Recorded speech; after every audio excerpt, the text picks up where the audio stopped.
किन्नर चुड़ैल। गोरखपुर नाम का एक गांव हुआ करता था। उस गांव में ज्यादा लोग नहीं रहते थे। उस गांव में एक गर्भवती विधवा औरत रहती थी। उस औरत का नाम कमला था। कमला अपने घर में अकेली रहती थी। उसके पति की सारी जायदाद उसके नाम हो गई थी, पर सभी गांव वाले उस औरत को मनहूस औरत समझा करते थे और सभी उससे नफरत किया करते थे। एक बार कमला राशन की दुकान पर खाने का सामान खरीदने जाती है। भैया जी, जरा 1 किलो दाल चावल देना। अरे हाय हाय हाय हाय हाय! अरे मनहूस औरत, मेरी दुकान में अपशुगन करवाने आ गई क्या? हैं? चल जा यहाँ से, मैं कुछ नहीं देने वाला हूँ तुझे। भाग भाग यहाँ से, चल जा निकल। भैया जी, ऐसा मत कहिए, मैं गर्भवती हूँ, मुझे खाने की बहुत जरूरत है, मुझे खाना दे दीजिए। दुकानदार कमला को वहां से धक्के मारकर भगा देता है। तभी कमला रोते रोते उस गांव के किन्नरों के इलाके में आ जाती है। गांव वाले किन्नरों को उसी इलाके में रखा करते थे, क्योंकि वो लोग किन्नरों को पसंद नहीं करते थे और उनके इलाके में रहने से मना करते थे। तो किन्नरों ने उसी गांव में अपना एक इलाका बना लिया था। जब किन्नर लोग देखते हैं कि एक गर्भवती महिला रोते रोते उनके इलाके में आ गई है, तो सारे किन्नर कमला के पास जाकर उसका हाल पूछने लगते हैं। क्या हुआ बहन, तुम्हारी गर्भवती अवस्था में इतनी बुरी हालत कैसे है? तुम रो क्यों रही हो? तुम डरो मत, हम तुम्हें कोई नुकसान नहीं पहुंचाएंगे। तुम शांत होकर सब बताओ कि हुआ क्या है। मैं कमला हूँ, मैं गांव के दूसरे इलाके से आई हूँ। 2 महीने पहले ही मेरे पति की मौत हुई है। मुझे गांव के लोग मनहूस मानते हैं, क्योंकि मैं विधवा हूँ और गर्भवती भी। वहाँ के लोग मुझे खाने के लिए कुछ बेचने के लिए भी तैयार नहीं, जिससे मेरा गुजारा नहीं हो रहा था। कोई बात नहीं कमला, हम तुम्हारा ख्याल रखेंगे। किन्नर लोग कमला को एक खाली घर में रहने के लिए जगह दे देते हैं और उसकी देखभाल भी करते हैं। कुछ ही महीने बाद कमला अपने बच्चे को जन्म देती है, पर अफसोस, कमला बच्चे को जन्म देते ही अपनी जान गंवा देती है। जब सब किन्नर बच्चे को देखते हैं तो बहुत खुश हो जाते हैं, क्योंकि वो बच्चा भी किन्नर ही था। कमला ने एक किन्नर बच्चे को जन्म दिया था। अब इस बच्चे की देखभाल कौन करेगा? हम तो इस बच्चे को गांव के दूसरे इलाके में भी नहीं भेज सकते। और तो क्या हुआ, इस बच्चे की माँ नहीं रही तो हम इसे पालेंगे। अब ये हमारे इलाके में रहेगा, हमारे साथ रहेगा। फिर वो किन्नर उस किन्नर बच्चे को गोद ले लेते हैं, उसका नामकरण कराते हैं। उस किन्नर बच्चे का नाम शक्ति रखा जाता है। देखते ही देखते शक्ति बड़ी होने लगती है। उसके रंग रूप बहुत सुंदर थे। वो बहुत सुंदर किन्नर दिखती है। एक दिन शक्ति एक किन्नर से पूछती है, माँ जी सुनिए ना, ये गांव के दूसरे इलाके में भी तो लोग रहते हैं, तो हम वहाँ क्यों नहीं जाते? हम उनसे अलग क्यों रहते हैं? शक्ति, क्योंकि वो लोग हमारे जैसे नहीं, वो लोग हमें पसंद नहीं करते, इसीलिए हम उनसे अलग रहते हैं। क्यों? वो हमें क्यों पसंद नहीं करते? मुझे एक बार उस इलाके में जाना है, मैं एक बार वहाँ जाकर घूम कर आऊँ। शक्ति, खबरदार, जो तू उस इलाके में कभी भी गई तो अपनी जान नहीं गंवाना चाहती तो उस इलाके में कभी कदम भी नहीं रखेगी, समझी? इतना कहकर वो किन्नर वहां से चली जाती है। शक्ति उस किन्नर की बात सुनकर बहुत रोती है। माँ जी, ऐसा कैसे कह सकती हैं? उन्होंने इतनी सी बात के लिए मुझे इतना डांटा। अब तो मैं उस इलाके में जरूर जाऊंगी। फिर एक दिन शक्ति गांव के दूसरे इलाके में चुपके से जाती है। ये लोग तो हमारे जैसे ही इंसान हैं, तो ये हमसे नफरत क्यों करते हैं? जब शक्ति उस इलाके में पहुंचती है तो गांव के सारे आदमी उसके रूप से मोहित हो जाते हैं। वो लोग ये अंदाजा नहीं लगा पाते कि वो किन्नर है। शक्ति की सुंदरता देखकर सारे गांव वाले उसकी तारीफ करने लगते हैं।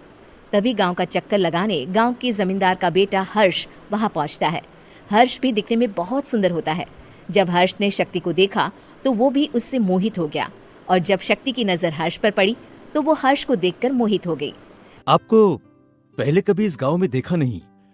इस गांव में आप नए हैं क्या? जी नहीं, वो मैं बस। तभी शक्ति बोलते बोलते रुक जाती है और मन में सोचने लगती है, अगर मैंने इनको बता दिया कि मैं दूसरे इलाके से आई हूँ तो वो समझ जाएंगे कि मैं किन्नर हूँ, इसलिए मुझे इनसे झूठ ही बोलना पड़ेगा। शक्ति हर्ष को कहती है, जी हाँ, मैं इस गांव में नई आई हूँ, यहाँ अकेली रहती हूँ। वैसे आप कौन है? आप भी इसी गांव में रहते हैं? जी हाँ, मैं इस गांव के जमींदार का बेटा हूँ। आपको किसी भी चीज की जरूरत पड़े तो आप मुझे बता देना, मुझे अच्छा लगेगा। ऐसे ही शक्ति और हर्ष एक दूसरे से रोज मिलने लगते। वो दोनों अपने प्यार का इजहार करने एक दूसरे से मिलने जाते हैं। तभी शक्ति का पीछा करते करते एक किन्नर वहां आ जाती है। शक्ति, शक्ति, मैं तुमसे बहुत प्यार करता हूँ। मैं तुमसे शादी करना चाहता हूँ। क्या क्या तुम मुझसे शादी करोगी? हाँ हर्ष, मैं तुमसे शादी करूंगी, पर मैं तुमको अपने बारे में एक सच्चाई बताना चाहती हूँ जो मैंने तुमसे छुपा कर रखी है। तभी उनके बीच में ही वो किन्नर आ जाती है। शक्ति, तेरी हिम्मत कैसे हुई ऐसा करने की? वो किन्नर शक्ति को खींचकर गांव के जमींदार के पास ले जाती है। हर्ष भी वहां शक्ति को बचाने के लिए पहुंच जाता है। जमींदार शक्ति और हर्ष के प्यार के बारे में सुनकर गुस्से में आ जाता है और शक्ति को गांव के बाहर निकालने की सजा देता है। शक्ति ये बात सहन नहीं कर पाती और कुएं में कूदकर अपनी जान दे देती है। जमींदार हर्ष की शादी गांव की एक लड़की से करवा देता है, पर हर्ष इस शादी से खुश नहीं होता। शक्ति अपना बदला लेने के लिए मरने के बाद किन्नर चुड़ैल बन जाती है। अब मैं इन गांव वालों को नहीं छोड़ूंगी, अब इनसे मैं अपने प्यार का बदला लूंगी। किन्नर चुड़ैल गांव वालों को परेशान करना शुरू कर देती है। एक बार वो रात को गांव के खेतों में पहुंच जाती है और वहां आग लगा देती है। सारी फसल जल के राख हो जाती है। जब एक आदमी रात को उठकर देखता है कि खेत में आग लग गई है तो वो वहां पहुंच जाता है। वो देखता है कि खेतों के बीचों बीच एक किन्नर चुड़ैल खड़ी है और वहां खड़े होकर ताली बजा रही है। गांव वाला किन्नर चुड़ैल को देखकर बेहोश हो जाता है। जब सुबह उस आदमी को होश आता है तो वो सीधा जमींदार के पास जाता है। अरे जमींदार साहब, अरे वो किन्नर चुड़ैल ने मेरी सारी फसल जला दी। अब मैं क्या करूंगा? क्या होगा मेरा?